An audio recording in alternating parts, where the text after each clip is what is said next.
Hey guys, today we're going to talk about the Xiaomi Redmi 4A. This is about a year old now, very low budget smartphone that's hit the market. Now Xiaomi is a Chinese company that is kind of dipping their toes into the international market. They are the equivalent of like Samsung here in the US. They make a big variety of different types of products, from cameras and all kinds of electronics. Let's just leave it at that. And some of their stuff is super high end, and some of the stuff like this is very kind of plain Jane entry model affordable. Now this is an $80 smartphone, guys. You can pick this up, and I got it through GearBest. And you know, price is going to go up and down, guys, so as you watch this video, check the description. I'll try and keep updated coupons and deals and stuff like that for this, but the price will go up and down over time. Right now it's 80. You know, who knows what it'll be next week. So couple things, and we're not going to go over like specs, because I highly doubt any of you guys want to hear like which processor. I mean, you can read that stuff, guys. What we want to talk about is functionality.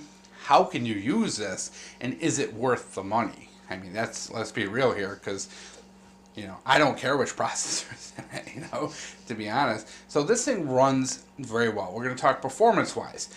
It has a very good touchscreen. It's very responsive to touch. It opens up apps very quickly.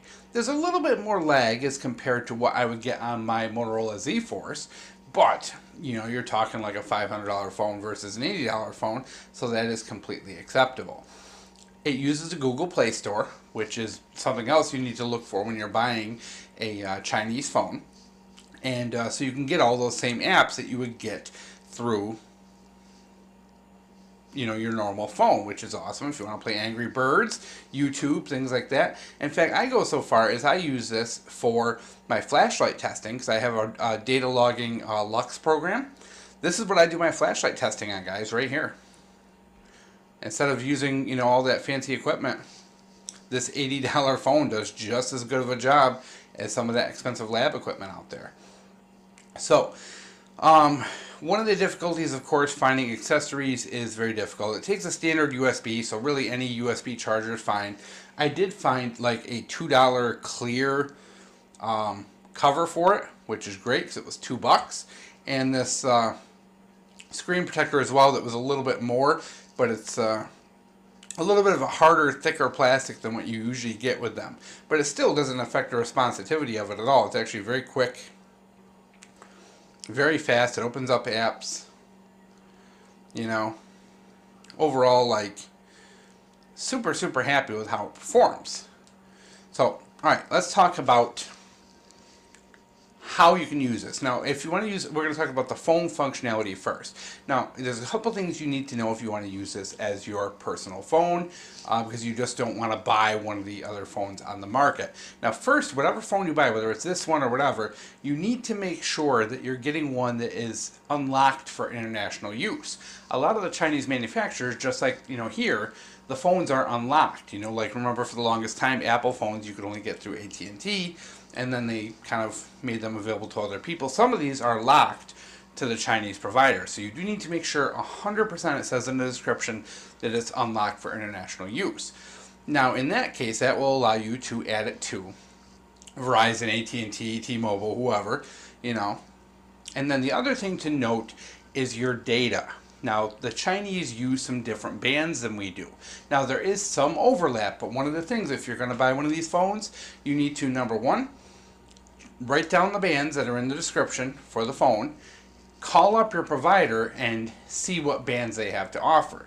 In this case, I use Verizon, and the bands that this phone offers for data, I can only use 3G. The phone is 4G capable, but the bands don't line up. So that is very important to note, and the best thing to do is call. You can literally call up Verizon, call one of the places, or walk in and say, hey, I got this, you know, can I turn it, you know, or call them up and, hey, this phone, send them the specs, and they can tell you whether or not you can get 3G or 4G or whatever, depending on how important that is to you. So those are the couple important things. So let's kind of rehash. Make sure it's unlocked for international use. 2, check the data bands if that's really important to you. And also, we got to make sure that some of these Chinese phones don't have access to the Google Play Store. Really important if that's if you want those apps that are in the Google Play Store. All right, so usefulness. Number one, I have a great backup phone. If I ever break my phone, I've got a new one ready to go. Call up Verizon, boom. Okay.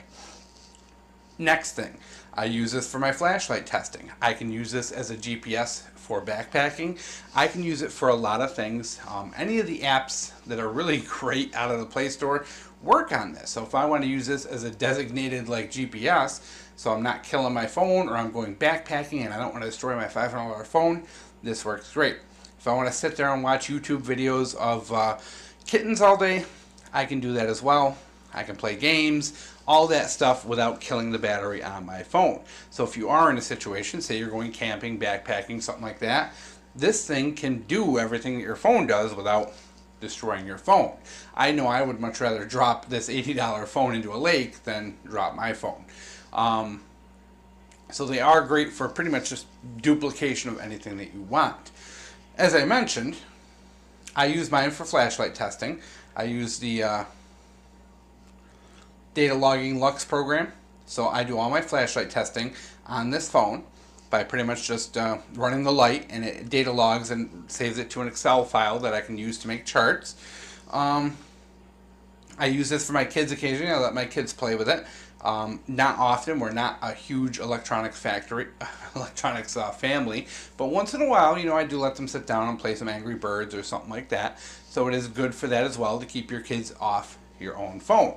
And the third and other kind of important thing that makes this very useful is that this thing can be a vital part of your home security. Now, as you've seen from the reviews, I do have a couple Wi-Fi cameras. I also have some Wi-Fi drones and other Wi-Fi gadgets and gizmos, and you can use these things to control them. So if you do have a Wi-Fi phone, or I'm sorry, a Wi-Fi camera, you can use this as a video baby monitor. So, you know, if you do want, you know, like if you have this and you are just keeping it around as a spare, match this up with a $20 Wi-Fi camera and you have a great little baby monitor. You have a great way to keep an eye on your kids.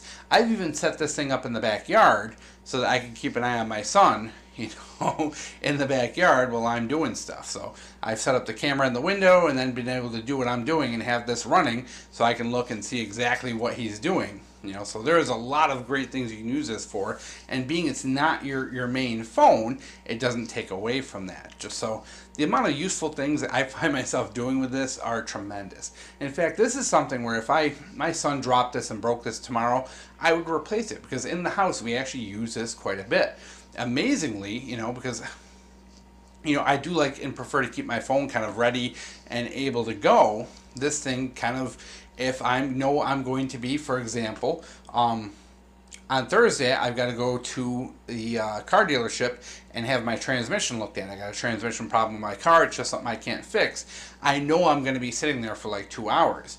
Now, I could completely kill my battery on my phone, or I could bring this and I could watch all your guys' YouTube videos of cats. So there's so much usefulness. It's really just an interesting thing. Like I said, guys, this thing's fast, it's responsive. A lot of cheap budget electronics that come out of China have really bad touchscreens. This has an excellent touchscreen. It's very responsive. It works just like, you know, your any other Android cell phone.